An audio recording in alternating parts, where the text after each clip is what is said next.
আসসালামু আলাইকুম সবাইকে। অবাধ্য প্রণয় গল্পের 14 নম্বর পার্ট। তো বেশি কথা না বলে চলুন গল্প শুরু করা যাক। রাইসা বসে আছে, পাশেই মার্জিয়া এসে বসলো। পরন্ত বিকেলে চারিদিকের আবহাওয়া যেন নতুন রূপে বিশ্বকে তুলে ধরেছে। ঋতু বদল মানে প্রকৃতির নিঃশব্দ প্রস্তুতি। কোনো ঘোষণা নেই, কোনো হইচই নেই, তবুও চারপাশে সবকিছু বুঝিয়ে দেয় কিছু একটা বদলে যাচ্ছে। হাওয়ার গায়ে হঠাৎ আলাদা গন্ধ লেগে থাকে, আগের মতো নয়, একেবারে নতুন একটা অনির্দিষ্ট শীতলতা এসে ছুঁয়ে যায় ত্বক। আকাশের রং আর আগের মতো থাকে না, নীলের গভীরতায় ধীরে ধীরে ধূসর ভাব জমে, রোদের উষ্ণতা কমে আসে, আলো আর তাপের মধ্যে দূরত্ব তৈরি হয়। সূর্যটা যেন একটু ক্লান্ত হয়ে পড়ে, আগের মতো বুক ভরে আলো ছড়াতে চায় না। গাছের পাতায়ও বদল ধরা পড়ে, সবুজের ভেতর হলুদ বা খয়েরি রং ঢুকে পড়ে নিঃশব্দে।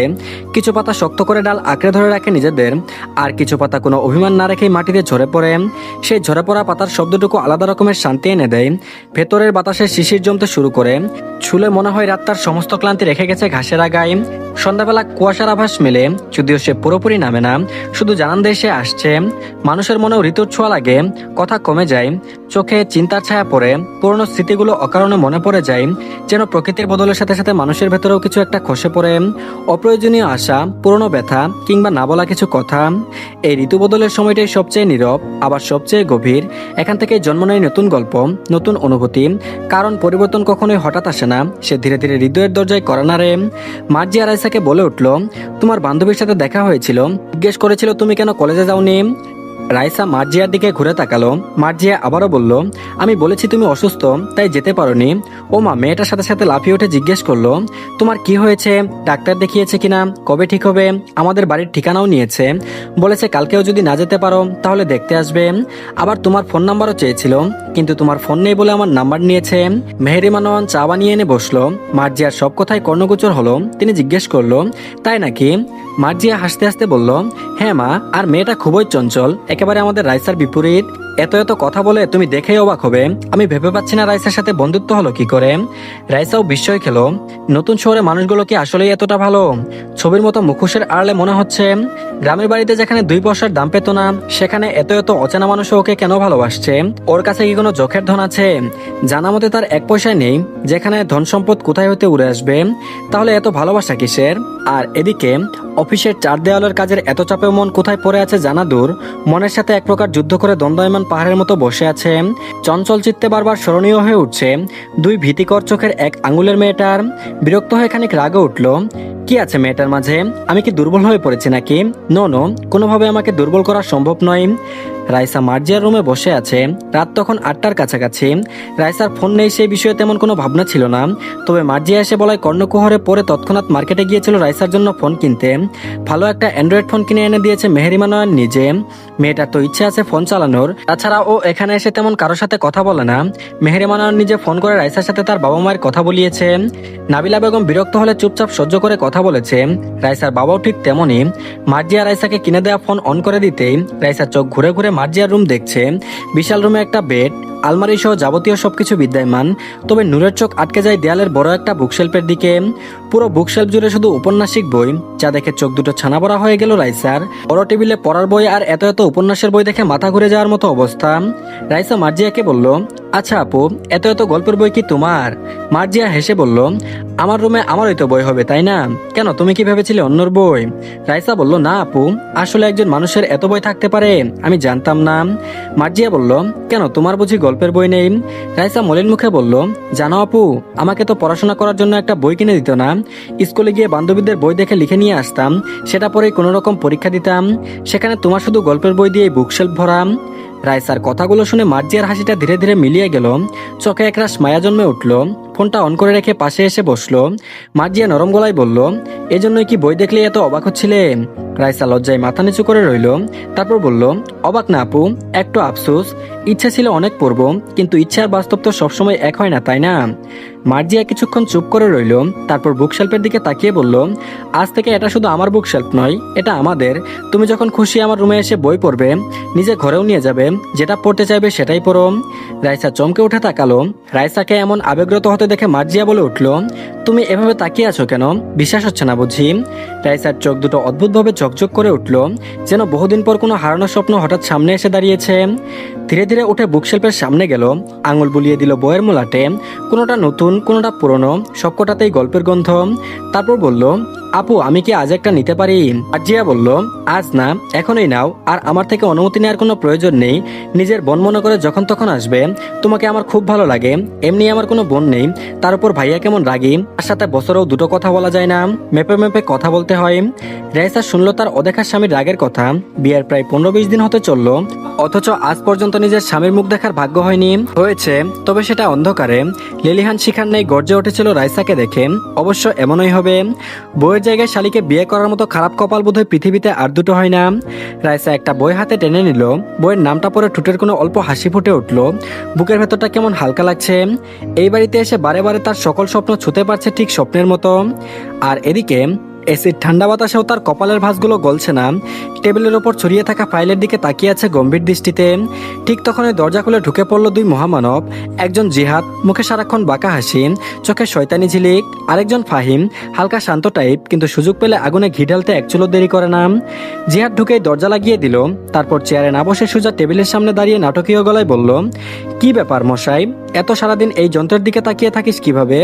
এই যন্ত্রের দিকে তাকিয়ে থাকতে থাকতে তো বয়স শেষ, যৌবন ফুরিয়ে গেল, বিয়ে করবি নাকি সুগার ডেডি হয়ে কচি মেয়েকে বিয়ে করার শখ আছে? তেজ চোখ না তুলে গম্ভীর মুখে বলল, মুখ সামলে কথা বল, এটা অফিস। জিহাদ বুক চেপে ধরে নাটকীয় ভঙ্গিতে বলল, ওহ শুনেছিস ফাহিম, আজকাল নাকি অফিসে কথা বলতে অনুমতি লাগে। ফাহিম চেয়ারে বসতে বসতে নিরীহ মুখ করে বলল, দোষ দিস না রে, আজকে ভাইয়ের মুডটা খুবই রাগি রাগি। তেজ কলমটা টেবিলে ঠেসে ধরলো, তারপর বলল, তোরা আসলে কি চাস? জিহাদ চোখ টিপে বলল, আমরা জানতে চাই তুই মানুষ নাকি রোবট? সকাল থেকে সন্ধ্যা ফাইল ফাইল আর ফাইল, মাঝে একবারও হাসিস না। তেজ বলল, আজকাল তোদের কাজ নেই নাকি, শুধু আমাকে নিয়ে গবেষণা? জিহাদ পিছনে হাত বেঁধে হাঁটতে হাঁটতে বলল, তুই আমাকে বিজ্ঞানী বললি? কলিজায় লাগে ভাই, এত প্রশংসা করিস না। আমি জানি উন্নত মানের রুগী, ইয়ে মানে বিজ্ঞানী। ফাহিম জিহাদের কথা শুনে হাসতে হাসতে শেষ। এদের কথার সাইজও ঘাটতেরা, কে কখন কি বলে নিজেই জানে না, কিন্তু তাতে কি, কথা বলা তো আর থামাতে পারে না। আর এদিকে আজ পুরোপুরি সুস্থ না হলেও খানিকটা পূর্বের তুলনায় ভালো। কলেজেও গিয়েছিল, তবে একা যেতে দেননি, মার্জিয়ার সাথে গেছে, কিন্তু ছুটি হলে মেহেরিমানা নিজে গিয়ে নিয়ে এসেছে। রিম মেয়েটা এত খুশি হয়েছিল যে যাওয়ার সাথেই গল্প শুরু করে দিয়েছে। একদিনে মানুষের ঝুড়িতে এত কথা জমা হয় সেটা রিমকে না দেখলে বোঝা যাবে না। মাহতাব নোয়ান বাড়ি ফিরে ড্রয়িং রুমের সোফায় বসতে বসতে সামনে এক কাপ ধোয়া ওঠা চায়ের কাপ পেল। হাতটি লক্ষ্য করে সামনে তাকিয়ে দেখলো রাইসা দাঁড়িয়ে আছে, চা হাতে নিয়ে। মুচকি হাসি দিয়ে চায়ের কাপটা নিজের হাতে নিল। মেয়েরা এমন লক্ষ্মীমন্তই হয়। তারপর বললেন, তোমার শরীর এখন কেমন আছে আম্মু? রাইসা চোখ তুলে মাহতাব নোয়ানের দিকে তাকালো। সে কফিতে চুমুক দিচ্ছে কথাটা বলে শরীর কেমন আছে সেটা জিজ্ঞেস করছে, অথচ কতটা অবাকই ছিল। যেখানে দিনের পর দিন মারের ওপর থেকেছে, তবুও নিজের বাবা এগিয়ে এসে বলেনি কোথাও লেগেছে, বেশি ব্যথা পেয়েছিস? ভাগ্যর নির্মম নির্যাতনের শিকার নিপুণ মনে ধরেছে, তবু একটু আদর ভালোবাসা পায়নি। কষ্টের সীমানা শেষ ছিল না তার কপালে। কিন্তু এই সাধারণ প্রশ্নটাই রাইসার বুকের ভেতর জমে থাকা না বলা কষ্টগুলোকে নাড়া দিয়ে গেল।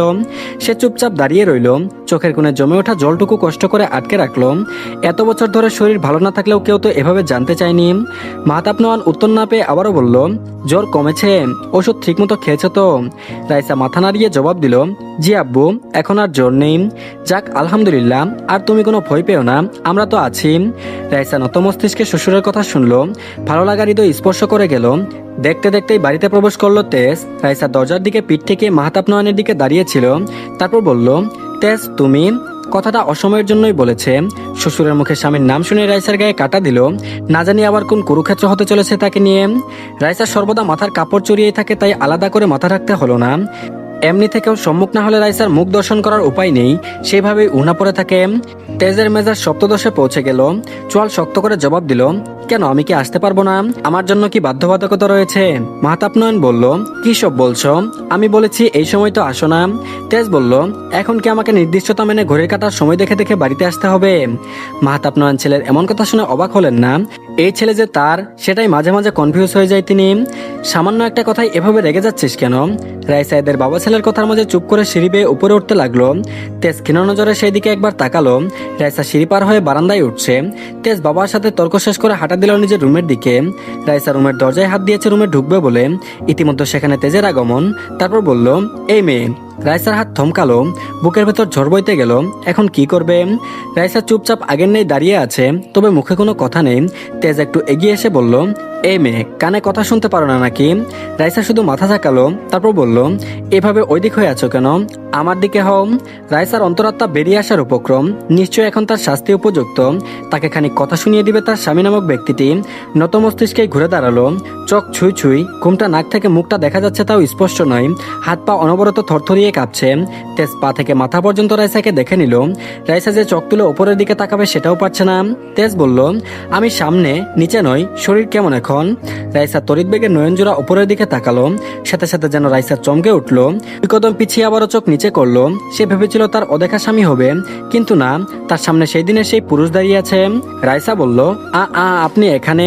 তেজ বলল, কেন, অন্য কাউকে আশা করেছিলেন? রাইসার এমন নিশ্চুপ নীরবতা তেজের মস্তিষ্কে ভাবান্তর হলো। এই মেয়েকে অন্য কাউকে ভেবেছিল, এটা ভাবতে ওর কিছু মাথায় আসলো না। তারপর বলল, আপনি কেন এসেছেন এখানে? নিচে আম্মু আব্বু সবাই আছে, উনিও তো এসেছেন, সেখানে যান। বলে ঘুরতে নিলে তেজ কপাল গুটিয়ে ফেললো। এই মেয়ে কি সব আবোল তাবোল বলছে? তেজ বলল, তুমি কার কথা বলছো? রাইসার স্বামী বলতে গিয়েও থেমে গেল। তার তো স্বামী নামক ব্যক্তির নাম নেওয়া নিষেধ, তার সাথে জড়িয়ে আছে এক অদৃশ্য বন্ধন হয়ে, এটাও কোনোদিন জানি চলে যায়। শুকনোরোগ গিয়ে বলল, আপনার বন্ধু? তেজ বলল, আমার বন্ধু বলতে কি বোঝাতে চাইছো? রাইসা অপরিচিত মানুষের সাথে বেশি কথা একদম পছন্দ করে না, একটু ইচ্ছা করছে না এখানে থাকতে। তারপর বলল, কেন, এই বাড়ির ছেলের কথা বলছি, উনি তো আপনার বন্ধু। বলে আর এক সেকেন্ড না দেরিয়ে রাইসা রুমে ঢুকে দরজা লাগিয়ে দিল। দরজার অপাশে তেজ আহমক বনে গেল। তেজ একদম স্থির হয়ে দাঁড়িয়ে আছে। রাইসার শেষ কথাগুলো তার কানে এখনো বাজছে। এই বাড়ির ছেলের কথা বলছি, উনি তো আপনার বন্ধু। বন্ধু? তেজের কপাল কুঁচকে গেল, বুকের ভেতরটা কেমন যেন খসখস করে উঠল। এই মেয়ে আমাকে কি ভাবছে? সে কি জানেই না আমি কে? তার মনে পড়ল, যতবার সাক্ষাৎ হয়েছে পরিস্থিতি অন্য ছিল, সেখানে পরিচয় বা আলাপের মতো কিছু হয়ে ওঠেনি। তেজের হঠাৎ নিজের উপরেই বিরক্ত লাগলো। দরজার দিকে তাকিয়ে এসে একবার হাত তুলল, আবার নামিয়ে নিল। দীর্ঘশ্বাস ফেলে নিজের রুমের দিকে চলে গেল। রাইসা চুপ করে আছে। অন্তত ভেবেছিল স্বামী থাকবে, সেখানে বারবার পরপুরুষ নামক ব্যক্তির সাথে তার সাক্ষাৎ হচ্ছে। সে তো এমন টাচ চায় না। মনে মনে তেজকে খারাপ লোকের তকমা লাগিয়ে দিল। কেমন মেয়েকে দেখলেই কথা বলতে চলে আসে। তো ধন্যবাদ সবাইকে, এই পার্টটি এই পর্যন্তই। পরবর্তী পার্টও খুব তাড়াতাড়ি চলে আসবে। তার আগে সবাই চ্যানেলটিকে সাবস্ক্রাইব করে রেখে দিন, আর ভিডিওতে অবশ্যই লাইক দিন। ভালো থাকবেন সবাই, আল্লাহ হাফেজ।